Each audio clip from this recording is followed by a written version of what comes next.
Welcome to the Raw Report, brought to you by the BOBTV YouTube channel and Elite Media 7 Productions.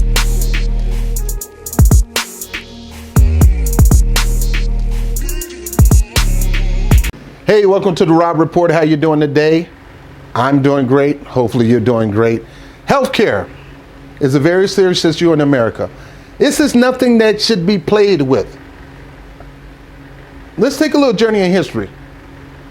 2008, Obama coming to office with the major goal of changing the healthcare system. And he had every reason to. His mom died of cancer, his grandmother died. I mean, he had every reason to fight hard for healthcare. And I applaud him for that. I thank him for taking on that mission. Now, where we arrived with this mission, I am a little upset and still upset to this day. And people get mad at me. My family, they get mad at me. My friends get mad at me because, oh, you're crapping on his greatest achievement. No. His greatest achievement was becoming the first black president. Now, of course, let's be truthful, half white, half black. But no matter what, as long as he got that hair like that and his skin is almost caramel, he's considered black. So let's go ahead and get that, throw that out, pail out with the water, okay? But we saw the first black president, that's his greatest accomplishment. Becoming the man who crafted one of the best healthcare policies, that's a different story. Because what he did was took Romneycare and sprinkled Obama on top, and when we had a supermajority in the House in 2008 and 2009, leading up to the next election, 2010. Yes, he fought hard. Yes, he fought hard to make sure, to try to get everybody covered. But instead of going to England, going to Canada, going to Germany, going to Australia, going even Russia, going with all the countries that have universal health care and having a health care summit with the nations, he chose to play ball with the Republicans. See where they're going to go with that. They wasn't having this universal health care, so he came up with Romneycare to appease to them. Yet Romneycare is designed not to cover everybody.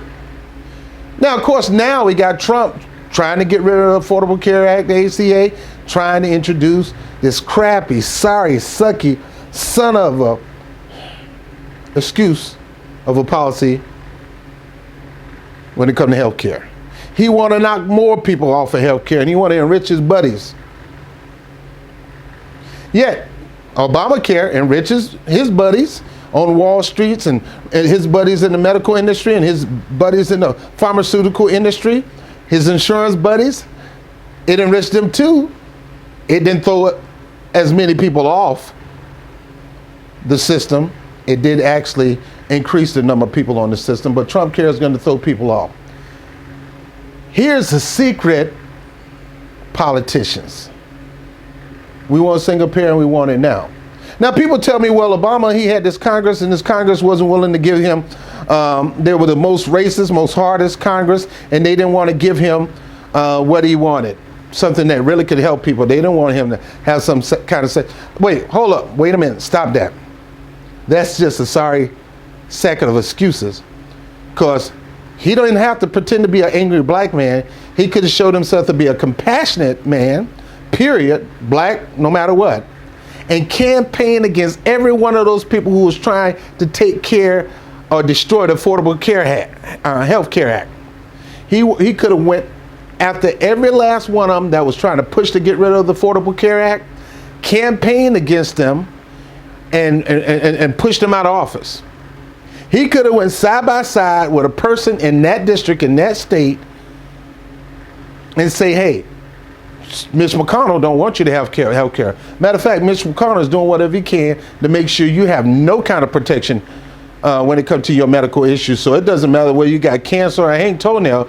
If you die, he could care less, because he's trying to get rid of the very thing that caused you to die. You can shame them either into going into a building and coming out with a policy that's going to take care of all people, or you could have campaigned against those people and put in office people who are going to sign off and enact single payer. But no, he didn't. Which brings us here. We're fighting hard to keep a crappy plan. Yeah, it was better than what we had before, but it's still a crappy plan. Yeah, Trump plan is even crappier, but Obamacare is still a crappy plan. So we're trying to fight a crappier plan to keep a crappier plan. How about throw away the crap and go full single payer? And how about if any person who decides not to push this, we push their butt out of office? Or how about you recognize you're going to get your butt pushed out of office?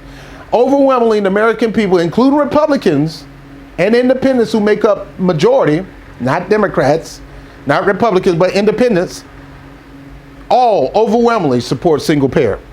All overwhelmingly want a policy that's going to cover everybody. And it's sad, since you punk politicians in the Beltway, in D.C., who act like little kids, it's mine. No, it's mine. I want you to have that. I want you to have that.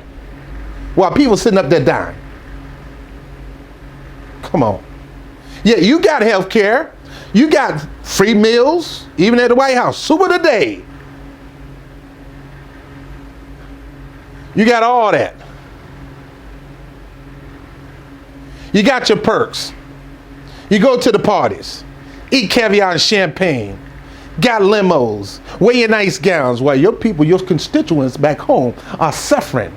Your constituents back home got bills that's causing them to either make a decision to eat or buy prescription drugs. Make a decision to go get a procedure done or to go in debt. Yeah, you living on a high hog. That's why IA and hopefully a bunch of supporters are going to support the manifesto, because we want to put a stop to that. If we can't have the same kind of health care you have, then you can't have your health care. Why should we pay you health care, pay for your health care, and you can't come up with something that's going to take care of ours?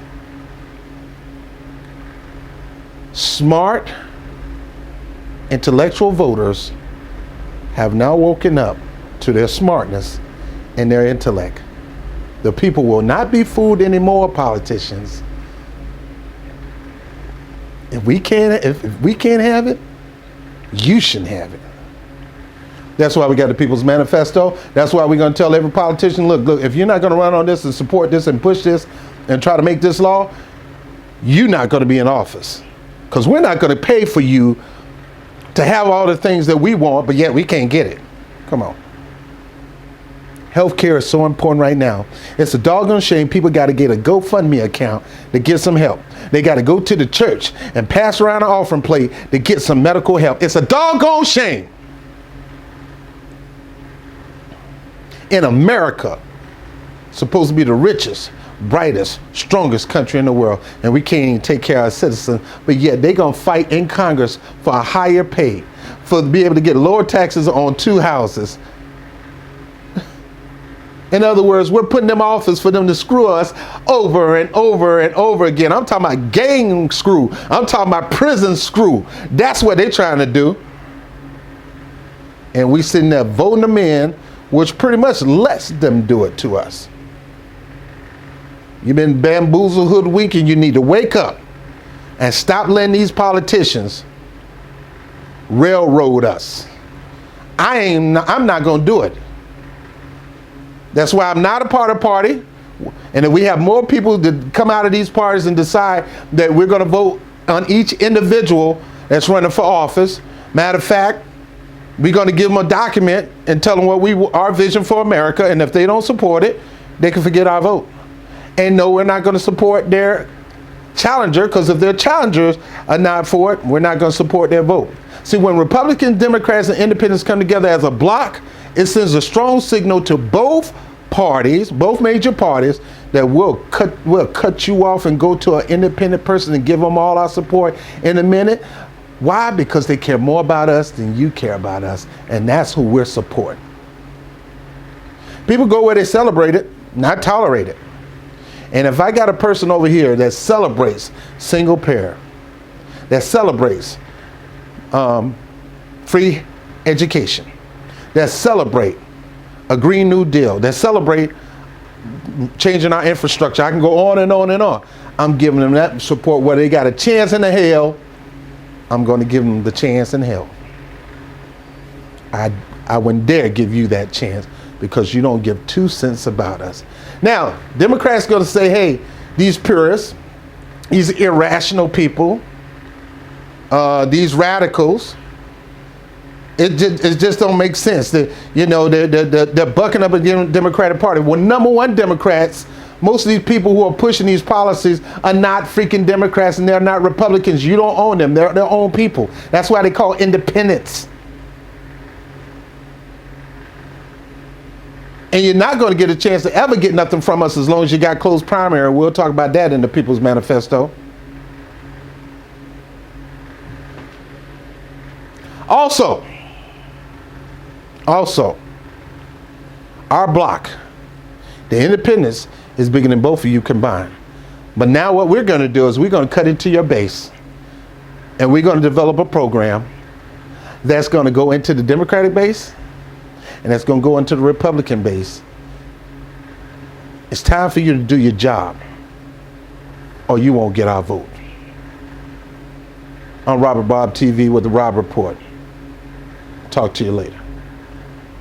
Peace. Summer